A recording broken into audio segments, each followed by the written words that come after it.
শেখ হাসিনা গেছি, শেখ হাসিনার চেয়ে দ্বিগুণ খারাপ, তিনগুণ খারাপ আসছে এই যে ছেলেটি প্রধানমন্ত্রী। আমি কিন্তু ওকে নিয়ে খুব অসহায় বোধ করি। বঙ্গবন্ধু এত জনপ্রিয়তা, জিয়ার কাছে সেনাবাহিনী ছিল, স্বাধীনতার বিরোধী শক্তি ছিল, সে পারে নাই। এই ছেলেটি কি করে পারবে? তাকে কারা নির্বাচিত করেছে? তাদের অতীত কি? তাদের কার্যকলাপ কি? তারা কি করছে? আপনি আমাকে টেনে নিচ্ছেন, আমি বলতে বাধ্য হচ্ছি যে আমাদের প্রতিবেশীরা শেখ হাসিনার দুঃশাসন চায়নি, তাই তারা আর শেষ পর্যন্ত সাহায্যের হাত সম্প্রসারিত করেনি, তবে তার জীবন বাঁচাতে চেয়েছে। কারণ শেখ হাসিনা নিহত হলে বাংলাদেশে গৃহযুদ্ধ শুরু হয়ে যেত। শেখ হাসিনা পালিয়েছে বলে আওয়ামী লীগরা ঘুরে দাঁড়ায় নাই। শেখ হাসিনা যদি না পালাতো, যদিও আসলে সে পালায় নাই, তাকে জোর করে যুদ্ধ বিমানে পাঠিয়ে দেওয়া হয়েছে। তো আমাদের যে নাতিরা নাতনিরা জুলাই আন্দোলন করলো, সে জুলাই আন্দোলনের আজকের অবস্থাটা কি? তার গতি প্রকৃতিটা কি? তার পরিণাম পরিণতিটা কি? যে দেশে বিচার নাই সে দেশে আপনি রাষ্ট্র বলবেন কি করে সেটাকে? তাই আমার কি, আমি যেভাবেই ভাবি, আমি তো সাম্রাজ্যবাদে যুক্তরাষ্ট্রকে তো প্রশ্ন না, সাম্রাজ্যবাদ। আমরা যেমন পাকিস্তানের অধীনে ছিলাম বলে তার বিরুদ্ধে যুদ্ধ করতে পারছি, এখন তো কারোর বিরুদ্ধে যুদ্ধ করতে পারছি না, লড়াই করতে পারছি না, অভিযুক্ত করতে পারছি না। আমি আমেরিকাকেও পাচ্ছি না, কাউকেই পাচ্ছি না। আমি কাকে অভিযুক্ত করব? আসলে আমি অভিযুক্ত করতে চাই না, আমার নিজের যোগ্যতা নাই, আমরা নিজেকে রাষ্ট্র হিসেবে তৈরি করতে পারি নাই। আমন্ত্রণ জানাচ্ছি প্রিয় দর্শক, মানচিত্রের নিয়মিত আয়োজন কথোপকথনে। আজকে আমাদের সঙ্গে আলোচনায় অতিথি হিসেবে যুক্ত রয়েছেন সাবেক মন্ত্রী এবং তার চেয়েও তার যে বড় পরিচয়টি, মুক্তিযুদ্ধের অন্যতম সংগঠক, বর্ষিয়ান রাজনীতিবিদ আব্দুল লতিফ সিদ্দিকী। জনাব আব্দুল লতিফ সিদ্দিকী, আপনাকে স্বাগত জানাচ্ছি আমাদের অনুষ্ঠানে। এবং শুরুতেই যে বিষয় আপনার দৃষ্টি আকর্ষণ করছি, আপনার নিজের যে পড়াশোনার পরিধি, যারা আমরা আপনাকে কাছ থেকে জানি তারা খুব ভালো করেই জানি যে ভূ রাজনীতি থেকে শুরু করে অন্যান্য বিষয়ে আপনার কতটা দখল। আমি যে বিষয়ে আপনার দৃষ্টি আকর্ষণ করছি সেটি হচ্ছে কবি, প্রাবন্ধিক, অনেকে তাকে দার্শনিক হিসেবেও ট্রিট করেন, ফরহাদ মজহার। তিনি মন্তব্য করেছেন যে আওয়ামী রেজিম চেঞ্জ করেছিল যুক্তরাষ্ট্র এবং সেই যুক্তরাষ্ট্রই এখনো পর্যন্ত ক্ষমতায় রয়েছে। আমরা তো জানি যে নির্বাচিত সরকার হিসেবে বিএনপি ক্ষমতায়, কিন্তু তিনি মন্তব্য করছেন, কবি ফরহাদ মজহার তিনি মন্তব্য করছেন ক্ষমতা রয়েছে যুক্তরাষ্ট্র। আপনি এই কথা বা এই মন্তব্যকে কিভাবে মূল্যায়ন করবেন? যুক্তরাষ্ট্র ক্ষমতায় না, ক্ষমতায় সাম্রাজ্যবাদ। যে সাম্রাজ্যবাদ পাকিস্তান থাকলেও পূর্ব পাকিস্তানের ক্ষমতায় ছিল, রাষ্ট্র নিয়ন্ত্রক ছিল। বাংলাদেশ হয়েছে বঙ্গবন্ধু এবং আমরা নাকি বিজয়ী হয়েছিলাম, কিন্তু পরিণতিতে দেখা গেল বিজয়ী হয়েছে। 16ই ডিসেম্বর বলা হলো যে সাম্রাজ্যবাদ পরাজিত হয়েছে, আমেরিকা পরাজিত হয়েছে, কিন্তু দেখা গেল 15ই আগস্ট 75-এ যে সাম্রাজ্যবাদ বিজয়ী হয়েছে। এই খেলা চলছে। আওয়ামী লীগ, বিএনপি, জাতীয় পার্টি, ডাক্তার ইউনূস যেই আসুক, কোন ডাক্তার সাহেবই আমেরিকার লেজুর ভিত্তি ছাড়া কিছু করতে পারছে না। আমার মতামতটা ভূ রাজনীতি নয়, শুধু ভূ রাজনীতির অংশ কি আমরা? আমাদের নিজেদের যেখানে রাজনীতি নাই, রাষ্ট্রনীতি শূন্য, রাষ্ট্র পরিচালন ধারণা আমাদের অভাব। আমরা ব্রিটিশ কর্তৃক যে স্টিল ফ্রেম ছিল আমলাতন্ত্র, তারই জিঞ্জিরে এখনো আবদ্ধ। আমরা জাতীয় আন্তর্জাতিক ভূ রাজনীতিক নিয়ে এত জ্ঞানের কথা বলে লাভটা কি? আমি গতকাল এক বিচারালয়ে গিয়েছি। আমি যখন জিজ্ঞেস করলাম এটা কি বিচারালয়, কেউ কিন্তু জবাব দিতে পারলো না। বিচারালয় হলে ন্যায় বিচার হবে, আইন দ্বারা পরিচালিত। তো আমাদের নামে মিথ্যা মামলা করলো, সে মামলা পুলিশ এখনো অভিযোগ দিচ্ছে না, শুধু অভিযোগ করেছে, অভিযোগ প্রমাণ করছে না, কিন্তু আমরা ঘুরে মরছি। লক্ষ লক্ষ লোক প্রতিদিন আদালতের বারান্দায় জীবন দুর্বিষহ করছে। যে দেশে বিচার নাই সে দেশে আপনি রাষ্ট্র বলবেন কি করে সেটাকে? তাই আমার কি, আমি যেভাবেই ভাবি, আমি তো সাম্রাজ্যবাদে যুক্তরাষ্ট্র কিন্তু প্রশ্ন না, সাম্রাজ্যবাদ। সাম্রাজ্যবাদ যারই আধিপত্য প্রভুত্বকামিতা বোধ আছে, ধারণা আছে, সে প্রতিবেশী হোক আর লক্ষ মাইল দূরে হোক, আচ্ছা, সবাই সাম্রাজ্যবাদী। তাহলে এই আমি মুহূর্তে আমরা সাম্রাজ্যবাদী। এই মুহূর্তে আমরা কাদের অধীনে আছি? স্পেসিফিক্যালি কাদের আমরা কারো অধীনে আছি? অধীনে না, অধীনে হলে তো একটা বোঝা যায় তো। আমরা যেমন পাকিস্তানের অধীনে ছিলাম বলে তার বিরুদ্ধে যুদ্ধ করতে পারছি, এখন তো কারোর বিরুদ্ধে যুদ্ধ করতে পারছি না, লড়াই করতে পারছি না, অভিযুক্ত করতে পারছি না। আমি আমেরিকাকেও পাচ্ছি না, কাউকেই পাচ্ছি না। আমি কাকে অভিযুক্ত করব? আসলে আমি অভিযুক্ত করতে চাই না, আমার নিজের যোগ্যতা নাই, আমরা নিজেকে রাষ্ট্র হিসেবে তৈরি করতে পারি নাই। বর্তমান কিন্তু অতীত নিয়ে স্বাধীনতা যুদ্ধ, আপনারা মুক্তিযুদ্ধ বলেন, আমি ৭১-কে স্বাধীনতা যুদ্ধ বলি। এবং স্বাধীনতা যুদ্ধে ১৬ই ডিসেম্বর থেকে আমরা মুক্তিযুদ্ধ শুরু করেছি, এখনো সেই মুক্তিযুদ্ধ চলমান। তো সেই যুদ্ধের সময় আমার কাজটা ছিল এক পর্যায়ে সেপ্টেম্বর থেকে মানকাচ্চরে, আসামের মানকাচ্চর সীমান্তে, ওইখানে কয়েক হাজার উদ্বাস্তুকে আমি ভারতের ভিতরে যাওয়ার ব্যবস্থা করতে ১,০৩০ টাকা খরচ করি। আমি এক ফাঁকে যখন মুজিবনগর সরকারের প্রধানমন্ত্রীর সঙ্গে সাক্ষাৎ করি এবং তাকে বলি যে আমার এইরকম খরচ হয়েছে, এই টাকাটা তো দরকার, উনি বললেন যে আপনি তো খরচ করার ক্ষমতা রাখেন না, আপনি জনপ্রতিনিধি, খরচ করতে পারে রাষ্ট্রীয় কর্মচারী।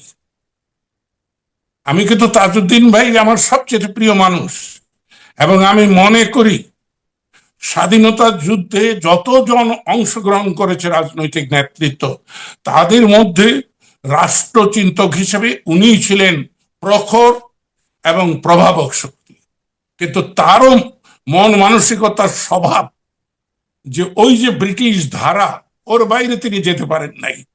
কিন্তু যুদ্ধ চলছে, লক্ষ লক্ষ লোক প্রতিদিন প্রাণ দিচ্ছে, লক্ষ লক্ষ লোক সীমান্ত পারি হয়ে দুর্বিষহ জীবনযাপন করছে। সেই সময় ব্রিটিশ দ্বারা প্রবর্তিত রাষ্ট্রীয় অর্থ কোন জনপ্রতিনিধি বা যারা স্বাধীনতা যুদ্ধের সক্রিয় কর্মী তারা খরচ করতে পারবে না, শুধু পারবে রাষ্ট্রীয় কর্মচারী। এই যে মনোভাব, এই মনোভাবটাকে কি আপনি মুক্তিযুদ্ধ বলবেন? এটা কিন্তু তাজউদ্দিন ভাইয়ের দোষ না, তৈরি হয়েছেন ওইভাবে।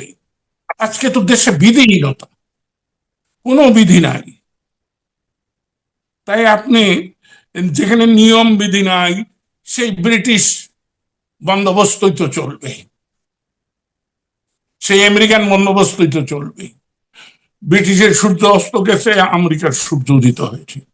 তো আমাদের যে নাতিরা নাতনিরা জুলাই আন্দোলন করলো, সে জুলাই আন্দোলনের আজকের অবস্থাটা কি, তার গতি প্রকৃতিটা কি, তার পরিণাম পরিণতিটা কি?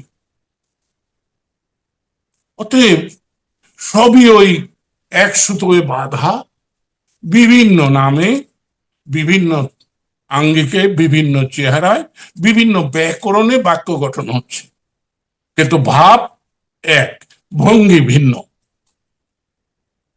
তাহলে যদি একটু অডিয়েন্সের জন্য সহজ করে বলেন যে জুলাই আন্দোলনটা হয়েছিল তার পরিণতি কি? তার পরিণতি কি এখন সেই মার্কিন বাণিজ্য চুক্তি? হ্যাঁ, সবই। এটা কি বলে দিতে হবে? যেদিন যাবেন না নির্বাচন ১২ তারিখে, ৯ তারিখে না কয় তারিখে 12 এই তারিখে চুক্তি নির্বাচন, হ্যাঁ। হলো, জি 9 তারিখে। এই চুক্তি হয় কি করে, কোন অধিকারে হয় চুক্তি করার? সে কে? একটা আন্দোলনের মধ্যে, মানে দুঃশাসনের বিরুদ্ধে, যে আবার বলে কি ফ্যাসিস্ট। আমি কিন্তু আবার আমাকেও আপনাকেও ফ্যাসিস্টের দোসর বলে। আমি কিন্তু ফ্যাসিস্টের দোসর না। ফ্যাসিস্ট জি। কেউ তো সহজ। আমরা হিটলার মুসলিনীকে ফ্যাসিস্ট বলি। তারা জাতীয়তাতেই জাতির এক পয়সার ক্ষতি তারা করে নাই। তাদের দেশের কোনো অর্থ বিদেশে পাচার করে নাই।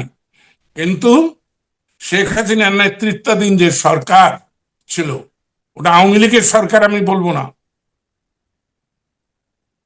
কারণ আওয়ামী লীগ সরকার গঠন করে নাই। আওয়ামী লীগের নামে নামে কিছু আসা যায় না। তাই তার দুঃশাসন, তার দুর্বৃত্তায়ন, তার রেন্ট সিকিং অর্থনৈতিক আচরণ, জনগণের উপর নিপীড়ন, সব মিলে জনগণ ক্ষুব্ধ হয়েছিল, বিস্ফোরণ হয়েছে। অভ্যুত্থান না, অভ্যুত্থান অত সহজ না ভাই। আমার নানু ভাইরা ভালো করে অভিধানটা ঘেটে দেখেন, অভ্যুত্থান কাকে বলে, বিস্ফোরণ কাকে বলে, বিপ্লব কাকে বলে। ওই বড় বড় জ্ঞানী জ্ঞানী কথা ইংরেজির অনুবাদ করে শব্দ চয়ন করলেই হবে না। সবই সাম্রাজ্যবাদী খেলা। এ নিয়ে আমি আমি হাসি। আমি এখন সেদিন যে শেখ হাসিনাকে বলেছি যে আপনি ভুল করছেন। আমি এদেরকেও বলেছি যে তারা একটা জল ঘোলার মধ্যে পড়েছে, যে কি বলে না, যে জল ঘোলা করে মাছ শিকার করা। 5ই আগস্ট সেই জল ঘোলার মাছ শিকার হয়েছে। শেখ হাসিনা গেছি, শেখ হাসিনার চেয়ে দ্বিগুণ খারাপ, 3 গুণ খারাপ আসছে এই যে ছেলেটি প্রধানমন্ত্রী। আমি কিন্তু ওকে নিয়ে খুব অসহায় বোধ করি। বঙ্গবন্ধু এত জনপ্রিয়তা, জিয়ার কাছে সেনাবাহিনী ছিল, স্বাধীনতার বিরোধী শক্তি ছিল, সে পারে নাই। এই ছেলেটি কি করে পারবে? তাকে কারা নির্বাচিত করেছে? তাদের অতীত কি, তাদের কার্যকলাপ কি, তারা কি করছে? তো আমি খুব অসহায় বোধ করতেছি যে বাংলাদেশের মানুষ বারবার আশাহত হচ্ছে। জুলাই আন্দোলনে তারা আশাহত হলো, 12ই ফেব্রুয়ারি নির্বাচনে তারা ভোট দিয়েছে এটা আশা নিয়ে, কিন্তু তারা আশাহত। তবে আমি কিন্তু ভয় পাই না। ওই যে কারা কারা যেন আশা করতেছে যে তারা 77 পাইছে, আগামী নির্বাচনে 177 হবে, ওটা কিন্তু সাথেও নামতে পারে, অতীতের ইতিহাস তাই বলে। কিন্তু তাদের সঙ্গেই তো সে সাম্রাজ্যবাদী শক্তি খুব বেশি করে ভূমিকা পালন করছে, এমনটি মনে করা হয় যে তাদের সঙ্গেই যুক্তরাষ্ট্র এই মুহূর্তে সব ধরনের সহযোগিতা দিচ্ছে। আপনি কি সেটা মনে যুক্তরাষ্ট্র করেন? হলো সাম্রাজ্যবাদীদের মোড়ল, হুম, আমি এইভাবে ভাবি। ইয়াংকি, ওরা মোড়ল। যেমন দুর্বৃত্তদের মোড়ল ছিল শেখ হাসিনা, দুর্বৃত্তদের মোড়ল হয়েছিল ডক্টর ইউনূস, দুর্বৃত্তদের মোড়ল ছিল এরশাদ, দুর্বৃত্তদের মোড়ল ছিল খালেদা, দুর্বৃত্তদের মোড়ল ছিল জিয়া। সাম্রাজ্যবাদী দুর্বৃত্তদের মোড়ল হলো আমেরিকা। এই সহজ, আমি কঠিন করতে চাই না। কিন্তু আওয়ামী লীগ তো যুক্তরাষ্ট্রকে বুড়ো আঙুল দেখিয়েছিল। আওয়ামী লীগ কে? তো যুক্তরাষ্ট্রকে তো শেষ পর্যায়ে বুড়ো প্রকাশ্যে আঙুল দেখায়, দেখিয়েছে। এটা প্রকাশ্যে দেখায়, ভেতরে ভেতরে তো অন্য কথা। হ্যাঁ, যেমন আমরা যখন ওই 50-এর দশকের শেষ, 60-এর দশকে একটা ইংরেজি শব্দ ছিল, red flag, against red flag. সাম্যবাদের কথা বলে, লাল ঝান্ডার কথা বলে লাল ঝান্ডাকে বিপন্ন করা, লাল ঝান্ডাকে অবদমিত রাখা। ঠিক তেমনি ওই আমরা যে সাম্রাজ্যবাদের বিরুদ্ধে বক্তৃতা করি, আমরা সাম্রাজ্যবাদের টাকা নিয়েই বক্তৃতা করি। এই দিক থেকে কিন্তু আমি বাংলাদেশে একজন মানুষকে খুব প্রশংসা করি, ও মারা গেছে, আমাদের বন্ধু মানুষ, কে এম ওবায়দুর রহমান। জি। সে কিন্তু সবসময় প্রকাশ্যে বলতো যে আমি আমেরিকানাইজড। আমরা যে আমেরিকানাইজড আমরা সে কথা বলতে পারি না। আমরা যে ঔপনিবেশিক শাসনের অবশিষ্ট আমরা তা স্বীকার করি না। আমরা এক একজন বিপ্লবী সেজে যাই। আমি ভাই কিছুই না। আমি মনে করি যে মানুষের চৈতন্য যতক্ষণ তৈরি না হবে, এবং চৈতন্য তৈরি করার জন্য শিক্ষা দরকার, সেই শিক্ষা ব্যবস্থাটাকে ঔপনিবেশিক চেতনার থেকে, ম্যাকলের ধারণার থেকে বের করে এনে আমার সাজাত্য দিয়ে যদি আমি আমার সহজীয়দের বাঙালির জীবন সেই শিক্ষা যদি আমি দিতে পারি, তাহলে আমরা ঘুরে দাঁড়াতে পারি। আজকের পৃথিবীতে বাহুবল কোনো বল নয়, অস্ত্র শক্তিও কোনো শক্তি নয়, শক্তি হলো মনোবল। সেই মনোবল, মনন, চিন্তা আমরা হারিয়ে বসেছি। এই জায়গার আপনি উন্নতি করতে হবে। আপনি বলছিলেন যে আমেরিকার তাবেদারি বা আমেরিকার আনুগত্য স্বীকার সবাই করে, উপর থেকেই শুধুমাত্র অন্য চিত্র প্রদর্শন করা হয়। কিন্তু সেই আমেরিকার তাবেদারি যদি আওয়ামী লীগ করতো, শেখ হাসিনা করতেন, তাহলে তার রেজিমটা কেন চেঞ্জ করা হলো? এটা তো আমেরিকা শেষ করে নাই, শেখ হাসিনা এবং তার বৃত্ত করে যে দুর্বৃত্তরা ছিল তারাই শেষ করেছে। আপনারা ঢাকায় থাকেন তো, আমি কিন্তু গ্রামে থাকতাম। গ্রামের শতকরা 90 জন মানুষ ওই আওয়ামী লীগের কয়েকজন দুর্বৃত্ত ছাড়া, আওয়ামী লীগের সাধারণ কর্মীরাও, সমর্থকরাও কিন্তু এই শাসন ব্যবস্থার বিরুদ্ধে চলে গেছিল, এর থেকে মুক্তি চাচ্ছিল। না, অবশ্যই অবশ্যই অনেক সাধারণ মানুষ নেমেছিলেন সেই আন্দোলনে, কিন্তু প্লটটা নির্মাণ করেছিল কারা দুর্বলতার সুযোগ নিয়ে? সেই আমেরিকায় তো, নাকি? আমেরিকা তো, সে তো করবেই, সে মায়েরও মাসে ঝিয়েরও পিসি। আর আমেরিকা কিন্তু সব করে না। শেখ হাসিনা কি সব করেছে? তেমনি আশপাশে যারা থাকে, আমি, জি। আপনি আমাকে টেনে নিচ্ছেন, আমি বলতে বাধ্য হচ্ছি যে আমাদের প্রতিবেশীরা শেখ হাসিনার দুঃশাসন চায়নি, তাই তারা আর শেষ পর্যন্ত সাহায্যের হাত সম্প্রসারিত করেনি। তবে তার জীবন বাঁচাতে চেয়েছে, কারণ শেখ হাসিনা নিহত হলে বাংলাদেশে গৃহযুদ্ধ শুরু হয়ে যেত। শেখ হাসিনা পালিয়েছে বলে আওয়ামী লীগরা ঘুরে দাঁড়ায় নাই। শেখ হাসিনা যদি না পালাতো, যদিও আসলে সে পালায় নাই, তাকে জোর করে যুদ্ধ বিমানে পাঠিয়ে দেওয়া হয়েছে, কিন্তু শেখ হাসিনা মানুষের কাছে কিন্তু মনে হয়েছে সে পালাইছে, যে জন্য কেউ প্রতিহত করতে আসে নাই। প্রতিবেশীরা চেয়েছে যে আমাদের প্রতিবেশী একটা দেশে যদি গৃহযুদ্ধ হয়, তাহলে তার তাপ এবং চাপ আমার দেশে আসবে, যেটা আমি অনুভব করেছি ৭১-এর যুদ্ধকালে। যে ভারতীয় রাষ্ট্রনায়ক, যুদ্ধনায়করা সবসময় একটা চিন্তায় থাকতেন যে ওই গাঙ্গেয় বদ্বীপে আজকে যে লড়াই সংগ্রাম চলছে, এটা যদি দীর্ঘস্থায়ী হয় তাহলে আমাদের উপর প্রতিক্রিয়া হবে। তাই তারা যেই মাত্র হিমালয়ে বরফ পড়া শুরু করেছে, তেমনি সঙ্গে সঙ্গে পাকিস্তানিদের ক্ষমতার বরফ গলিয়ে দিয়েছে। আপনি বলছিলেন যে বর্তমানে যিনি রয়েছেন আমাদের প্রধানমন্ত্রী হিসেবে তারেক রহমান, তার জন্য আপনি অসহায় বোধ করছেন। অর্থাৎ তিনি হয়তো কোনো ক্রস ফায়ারে পড়তে যাচ্ছেন, অথবা ভুল জায়গায় যেতে চলেছেন, অথবা তাকে ভুল পথে পরিচালিত করা হতে পারে। আসলে হতে বিষয়টি পারে কি? না, মানে হবেই। তার সাথে কারা? যে ব্যুরোক্র্যাটরা, মানে আমলারা, এদের কি চরিত্র পাল্টিছে? আর তার সাথে যে বিএনপির নেতৃত্ব যারা, তাদের অতীত কি? আমি তো তাদের ওই মোশাররফ থেকে শুরু করে সবাইকে তো বিশ্ববিদ্যালয় জীবন থেকে চিনি। অতএব এই ছেলেটি কি করবে? তাহলে আমি আমার আমার তার জন্য শুভকামনা আছে। আর এই শুভকামনাটা নিজের স্বার্থে, যে বাংলাদেশের মানুষ বড় কষ্ট করছে, বড় অসহায়। আপনি জানেন যে বাজারে দ্রব্যমূল্যের কি স্ফীতি ঘটেছে?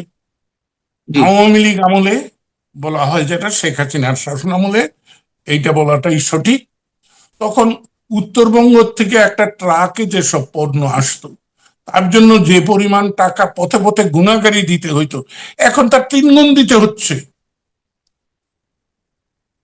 তাহলে কোথায় যাবে? তাহলে আমি যদি এক বাক্যে আপনার কাছে একটু জানতে চাই, দেশের আগামী রাজনীতি এবং অর্থনীতি কোন পর্যায়ে যাওয়ার আশঙ্কা রয়েছে, বা আপনি ভবিষ্যৎটা কি দেখছেন সামগ্রিকভাবে দেশের এবং সাধারণ মানুষের? ভবিষ্যৎ সবসময় আমি উজ্জ্বল দেখি, কিন্তু নিকট ভবিষ্যৎটা আমি অন্ধকারাচ্ছন্ন দেখছি। উত্তরণের উপায় কি? হ্যাঁ, উত্তরণের উপায় কি? এই সংকট থেকে বেরিয়ে আসার আত্মমর্যাদা উপায় কি? বোধ, আত্মমর্যাদা বোধ, ন্যায়পরায়ণ, মিথ্যাচার বন্ধ করা, গণমানুষের যে মর্যাদা সেটা স্বীকার করা, খালি মুখে বলা নয়, কার্যে পরিণত করা। কিন্তু আপনি যে শব্দগুলো উচ্চারণ করছেন সেগুলো শাব্দিক অর্থেই শুনতে ভালো শোনায়, কিন্তু বাস্তবতার জায়গা থেকে এই দুর্বৃত্তায়িত রাজনীতির মধ্য থেকে কি এগুলো মেনটেন করা সম্ভব? আমি তো দুর্বৃত্ত রাজনীতির দ্বারা এটা সম্ভব বলিনি। আমি সেটাই এই জানতে চাচ্ছি দুর্বৃত্ত যে রাজনীতি কারা করে, এদের ঝেড়ে ফেলতে হবে। সেটা না পারলে, যতদিন পারা যাবে না, এই চেতনাটা যতদিন গণমানুষের মধ্যে না আসবে, ততদিন এই দুর্বিপাক চলতে থাকবে। দুর্বৃত্তরা দুর্বিনীত হবে, দুঃশীল হবে। হ্যাঁ, দুঃশাসন, দুঃশীলের দ্বারা দুঃশাসন, এ তো জানা কথা, বোঝা কথা। আজকে দেখে উপসাগরীয় যুদ্ধ, এখন বোধহয় ডোনাল্ড ট্রাম্প সাহেব বেজিং এ আছে, চোরে চোরে মাসতুতো ভাই। জি, আধিপত্য চীনও চায়, আধিপত্য আমেরিকাও চায়। যখন দুজনের আধিপত্যে আঘাত লাগতে যাচ্ছে, তখন কিন্তু তারা এক টেবিলে বসছে। দেখা যাক, উপসাগরীয় যুদ্ধ একটা ফয়সালা আমাদের জন্য দিতে পারে। কারণ ইরানের যে সভ্যতা, হাজার হাজার বছরের, জি। ইরানকে কেউ পদানত করতে পারে নাই। তাই ইরানকে ধ্বংস করে দেবে, ইরানি সভ্যতা, হাজার হাজার বছরের সভ্যতাকে মুছে দেবে। এখন নিজেই চীনের কাছে গেছে। চীন, আহ, কিন্তু আমি সমর্থন করি, আবার এ কথাও বলি, চীন 71-এও আমাদের পক্ষে থাকে নাই, অস্ত্র বিক্রি করতেছে। আমেরিকাও অস্ত্র বিক্রি করে, চীনও অস্ত্র বিক্রি করে। জি। তো ইরানকে অনেকগুলো যান্ত্রিক সুবিধা দিচ্ছে, কিন্তু বিনিময়ে তেলটা পাচ্ছে। তাই আমি এই আধিপত্যবাদীদের, আধিপত্যই তো সাম্রাজ্যবাদ, জি। সেই সাম্রাজ্যবাদের হাত থেকে মুক্তি চাই। আমি মানুষের অধিকার চাই, মানুষের মধ্যে। আপনার ব্যক্তিগত জায়গা থেকে একটি প্রশ্ন করে শেষ করতে চাই আলোচনাটি। সেটি হচ্ছে যে মঞ্চ 71-এর ঘটনায় যে মামলাটি হলো, আপনাকে প্রতি মাসে হাজিরা দিতে হচ্ছে। এই বয়সে এই শরীর নিয়ে আপনি আদালতের প্রতি সম্মান রেখেই হাজিরা দিচ্ছেন, এরকম আমাদের অনেককে দিতে হচ্ছে আপনার মানে সহযোদ্ধা হিসেবে। আপনি একটা আপনি মন্তব্য আমার করেছিলেন। আমার জি। অপরাধের, মানে সন্ত্রাসী অপরাধের সহকর্মী হইয়া আমাকে আপনি অপমান করতেছেন। আমার শরীর কোথায়? আমার শরীর কোনো খারাপ না। আচ্ছা, আচ্ছা, বয়স, ঠিক আছে, ঠিক আছে। বয়স সরি, আমি বলবো ঠিক না, আছে। এটা সংখ্যা। না, না, বয়স আমাকে নিঃসন্দেহে আপনি, ভারাক্রান্ত করে দিবে। না, আমি না, আনন্দ নিঃসন্দেহে আপনি বোধ করি। আমাদের চেয়ে, নিঃসন্দেহে আপনি আমাদের চেয়ে আরো অনেক বেশি ফিটেস্ট, এটা আমি সত্যি সত্যিই না বলছি। না, আমি অন্যায়ের প্রতিবাদ করলে দৈহিক মানসিক ভাবে আনন্দ বোধ করি। আচ্ছা। সেজন্যই আহ, এই মামলাটা যে আমার বিরুদ্ধে হয়েছে, আমি খুব আনন্দিত। এবং আমি প্রথম চেয়েছিলাম যে আহ, আমাকে অব্যাহতি দেওয়া হোক হুম, কোর্টে হুম। হাজির হওয়ার থেকে। আসলে তো কোর্ট না, তো ক্যাঙ্গারু। আমি ওর কাছে 6 মাস পরে নাকি আমাকে অব্যাহতি দিছে। আমি কালকে মানা করে দিয়ে আসছি যে আমি আপনার এই দয়ার দান আর চাই না, কারণ 6 মাস ঘুরে পাওয়ার মতো মানসিকতা আমার নেই। আমি হাজির হব। হাজির হলে আপনাদের সাথে সবার সাথে দেখা হয়, কুশল বিনিময় হয়, হাজির হলে অভিজ্ঞতা হয় যে ঢাকা কোর্টের বারান্দায় যে কি কষ্ট করতেছে একজন নাগরিক, সে দরিদ্র হোক অপরাধী হোক, তার আর আমার মধ্যে নাগরিকত্বের মর্যাদার কিন্তু কোনো ব্যবধান নাই, সমান। এবং প্রধানমন্ত্রী নাগরিক হিসাবে সমান মর্যাদার অধিকারী, কিন্তু তা কি পাচ্ছে? অপরাধ করেছি, বিচার করো, কিন্তু বিচারের নামে হয়রানি, এটা বড় কঠিন। আপনাকে শুভেচ্ছা জানাচ্ছি। আমাকে যে আপনি এইভাবে উপস্থাপন করলেন, কিছু কথা বলার সুযোগ, আমি কিন্তু কথা বলতে চাই, কিন্তু কথা বলতে, কারণ আমার কথায় তো ভিউ বাড়বে না, যে জন্য আমার কথা কেউ শুনতে চায় না। ভিউয়ের কোনো ধার আমরা ধারি না, বরঞ্চ আপনার মতো মানুষের কথাই আমরা শুনতে চাই। এবং অবশ্যই অসংখ্য মানুষও আছেন যারা সত্যি সত্যি আপনাদের কথা শুনতে চান। এখন যা কিছু মানুষ আমাদের মাঝে এখনো পর্যন্ত আছেন, আপনার জন্য অনেক অনেক শুভকামনা জনাব লতিফ সিদ্দিকী। আলহামদুলিল্লাহ, ধন্যবাদ। জয় বাংলা। জয় বাংলা। আল্লাহ হাফেজ।